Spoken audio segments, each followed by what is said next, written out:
পরিবর্তনের ওপরেই আছে পাকিস্তান টি-20 স্কোয়াড। বছরের শুরুতে নিউজিল্যান্ডে তারা 5 ম্যাচের সিরিজ খেলেছে, সেইখানে 4-1 ব্যবধানে হেরে এসেছে।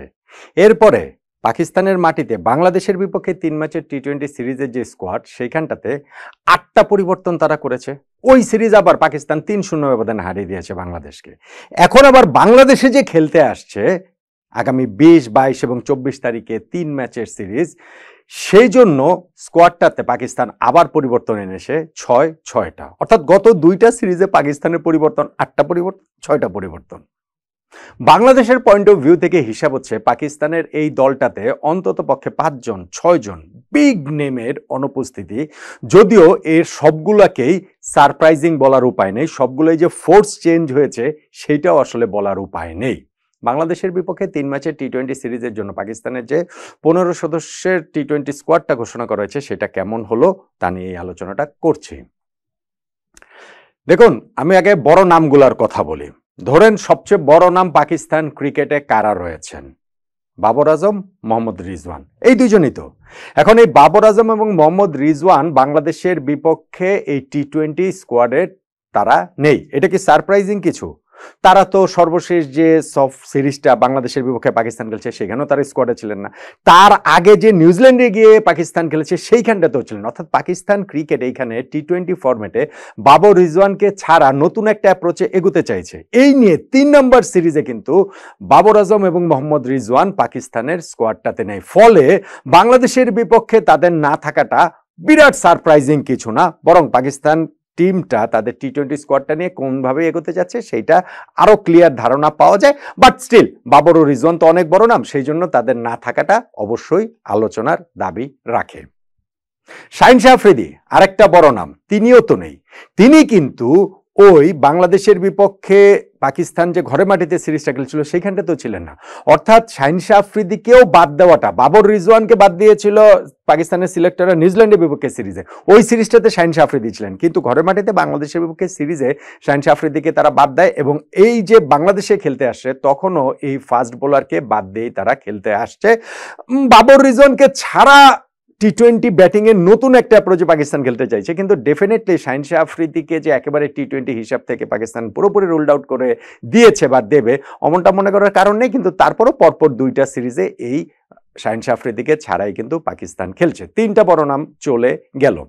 শাদাব খান আরো একটা বড় নাম, যিনি পাকিস্তানের এই বাবর রিজওয়ান পরবর্তী সময়ে ক্যাপ্টেন তো সালমান আগাকে ঘোষণা করা হয়েছে, ভাইস ক্যাপ্টেন এই শাদাব খান, যারও লেগ স্পিন আছে, সঙ্গে তিনি ব্যাটিংটা পারেন। সেই শাদাব খানও কিন্তু বাংলাদেশ ট্যুরে আসছেন না। তিনি কাঁধের সার্জারি করিয়েছেন এবং সেই কারণে মাঠের বাইরে তাকে থাকতে হচ্ছে। শুধু বাংলাদেশের সিরিজ না, আরো বেশ কিছুটা সময় হয়তোবা তাকে মাঠের বাইরে থাকতে হবে। ফলে শাদাব খানের মতো একটা বিগ নেমকেও কিন্তু এইখানে পাকিস্তান মিস করবে। হারিস রৌফ আরো একটা বড় নাম এবং ইনজুরির কারণে তাকেও এই সফরটাতে দলে রাখা হয়নি। তিনি ওই যে পাকিস্তানের হোম সিরিজটাতে বাংলাদেশের বিপক্ষে সেখানটাতে ছিলেন, কিন্তু হ্যামস্ট্রিং এর প্রবলেমের কারণে তিনি এই খেলার মতো ফিট নেই এই সিরিজটাতে। ফলে হারিস রৌফকে ছাড়াও পাকিস্তান এইখানটাতে বাংলাদেশ সফরটাতে আসছে। আরো একটা বড় নাম নাসিম শাহ, পেস বোলার, তিনিও আসলে ইনজুরির কারণে এইখানটাতে হচ্ছে গিয়ে তিনি একটা পুনর্বাসন প্রক্রিয়ার ভেতর দিয়ে যাচ্ছেন। ফলে নাসিম শাহ বাংলাদেশের বিপক্ষে এই সিরিজটাতে খেলার মতো যথেষ্ট ফিট তিনি হয়ে উঠতে পারেননি। পাকিস্তানের সিলেকশন প্যানেল অন্তত পক্ষে তাকে নিয়ে কোনো ঝুঁকি নেয়নি। এইটা যে আসলে খুব বড় কোনো রিস্কের কথা বিষয়টা সেটা নয়, কিন্তু নাসিম শাহকে ছাড়াও পাকিস্তানের এই বাংলাদেশের বিপক্ষে সিরিজের স্কোয়াডটা ঘোষণা করা হয়েছে। তাহলে আপনি দেখেন, বাবর আজম, মোহাম্মদ রিজওয়ান, শাহিন শাহ আফ্রিদি, শাদাব খান, হারিস রৌফ, নাসিম শাহ, এইরকম 6টা বিগ নেম কিন্তু বাংলাদেশের বিপক্ষে এই সিরিজের যে 15 সদস্য স্কোয়াড পাকিস্তান ঘোষণা করেছে সেইখানটাতে নেই। এইখানটাতে হাসান আলীও পেস বোলার, যিনি কাউন্টি চ্যাম্পিয়নশিপ খেলছেন এবং সেই কারণে তাকে রাখা হয়নি। ইরফান খানকে আসলে রাখা হয়নি, তাকে গত সিরিজে কোনো ম্যাচ না খেলেই বাদ দেওয়া হয়েছে। তাহলে আছেন কারা পাকিস্তানের এই 15 সদস্য স্কোয়াডটা? আগের স্কোয়াডটা ছিল 16 সদস্যের, এটা 15 সদস্যের। এইখানটাতে আসলে আছেন কারা? সালমান আগার নেতৃত্বাধীন এই স্কোয়াডে ব্যাটিং এর জায়গাটাতে খুব বেশি বেশি পরিবর্তন হয়নি সেইখানটাতে গত সিরিজের যদি আপনি বিবেচনা করেন, সেই ফকর জামান, সাইম আইয়ুব, সাহিবজাদা, ফারহান, মোহাম্মদ হারিস, সালমান আগা নিজে রয়েছেন, খুশদিল শাহ আছেন, হাসান নওয়াজ রয়েছেন, ফলে ওই তালাত রয়েছেন, ফলে মোটামুটি কিন্তু তাদের ওই ব্যাটিং লাইন আপের ওই কোরটা ওইটা ঠিকই রয়েছে, ভীষণ শক্তিশালী একটা ব্যাটিং লাইন আপ নেই, তারা এই জায়গাটাতে আসছে। স্পিন বোলিং ডিপার্টমেন্টে লেগ স্পিনার আবরার তো রয়েছেনই আগে থেকেই, সঙ্গে এখানে বাহাতি রেস্ট স্পিনার সুফিয়ান মুকিবকে তারা আসলে ফিরিয়ে নিয়ে এসেছে এবং ফেরানো হয়েছে বাহাতি আরেক স্পিনার মোহাম্মদ নওয়াজ, যিনি অলরাউন্ডার রোলটাও প্লে করতে পারেন, খুব ভালো ব্যাটিংটাও আসলে তার কাছ থেকে আমরা বিভিন্ন সময় দেখেছি। সো ফ্রন্ট লাইন এই তিনজন স্পিনার তাদের রয়েছেন, সঙ্গে আপনি খুশদিল শাহর স্পিনটাও ধরতে পারেন।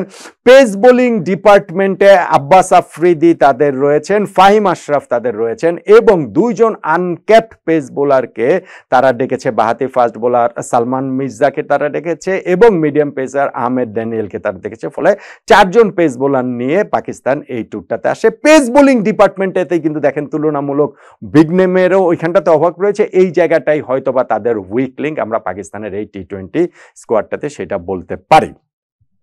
নিউজিল্যান্ডের বিপক্ষে যেই সিরিজটা তারা খেলেছিল সেখানে 4-1 ব্যবধানে পাকিস্তানের হেরেছে। বাংলাদেশের বিপক্ষে যেই সিরিজটা তারা খেলেছে সেইখানটাতে কিন্তু তারা 3-0 জিতেছে এবং 3টা ম্যাচে মোটামুটি কমফোর্টেবলি জিতেছে, 37 রানে জিতেছে, 57 রানে জিতেছে, 7 উইকেটে জিতেছে। এখন ঘরের মাটিতে বাংলাদেশ সেই পাকিস্তানের বিপক্ষে কেমন খেলে ওইটা অবশ্যই আমাদের জন্য একটা বিরাট চ্যালেঞ্জের ব্যাপার। তার আগে অবশ্যই আমাদের শ্রীলঙ্কার বিপক্ষেও তো টি-20 সিরিজটা রয়েছে, সেই সিরিজটাই আমাদের আরও একটুখানি হয়তোবা বোঝাবে পাকিস্তানের বিপক্ষে সিরিজের জন্য আমরা কতটা প্রস্তুত। তবে পাকিস্তান আমাদের বিপক্ষে সিরিজের জন্য, বাংলাদেশের বিপক্ষে সিরিজের জন্য 15 সদস্যের যে স্কোয়াডটা ঘোষণা করেছে সেই স্কোয়াডটাতে বিগ নেমের হয়তো অভাব রয়েছে। আমি বললাম যে 5-6জন অন্তত পক্ষে বড় বড় নামের অনুপস্থিতি রয়েছে। তবে পাকিস্তানের ক্রিকেটটা এইখানটাতে অন্তত পক্ষে 3টা নামের কথা তো বলা যেতেই পারে, যে বাবর রিজওয়ান এবং শাহিন শাহ আফ্রিদিকে ছাড়াই তারা এগোতে চাইছে এবং বাকিগুলো হয়তোবা তাদের ফোর্স চেঞ্জ করতে হয়েছে, শাদাব, নাসিম শাহ কিংবা হারিস রৌফের ক্ষেত্রে। তারপরেও পাকিস্তানের টি-20 ফরম্যাটে যে স্কোয়াডটা সেটা আসলে ভীষণ শক্তিশালী স্কোয়াড, স্পেশালি তাদের ব্যাটিং ডেপথটা অনেক বেশি, স্পেশালি তাদের স্পিন বোলিং ডিপার্টমেন্টও খুব শক্তিশালী, পেস বোলিংটা হয়তোবা তাদের উইক লিঙ্ক হতেও পারে এবং বাংলাদেশ হয়তোবা সেই জায়গাটা টার্গেট করতেও পারে। কিন্তু তার আগে তো অবশ্যই আমাদের ওই শ্রীলঙ্কার বিপক্ষে টি-20 সিরিজটাও রয়েছে, সেটা দিয়ে আমরা হয়তো আমাদের স্কোয়াডটা, আমাদের টি-20 ক্যালিবার সম্পর্কে আরেকটু ধারণা পাবো। পাকিস্তান তাদের দেশের মাটিতে সিরিজটাতে বাংলাদেশকে 3-0 ব্যবধানে হারিয়েছে, আমরা কি আমাদের দেশের মাটিতে পাকিস্তানের বিপক্ষে ফিরতি সিরিজে সেটা ফিরিয়ে দিতে পারবো? ধরেন পাকিস্তানকে হোয়াইট ওয়াশ না করি, সিরিজটা কি অন্তত পক্ষে জিততে পারবো? পাকিস্তানের যে স্কোয়াডটা দেওয়া হলো সেই স্কোয়াডটা দেখে মনে কি হচ্ছে বাংলাদেশের পক্ষে সিরিজ জয় অন্তত পক্ষে সম্ভব? বলুন তো দেখি।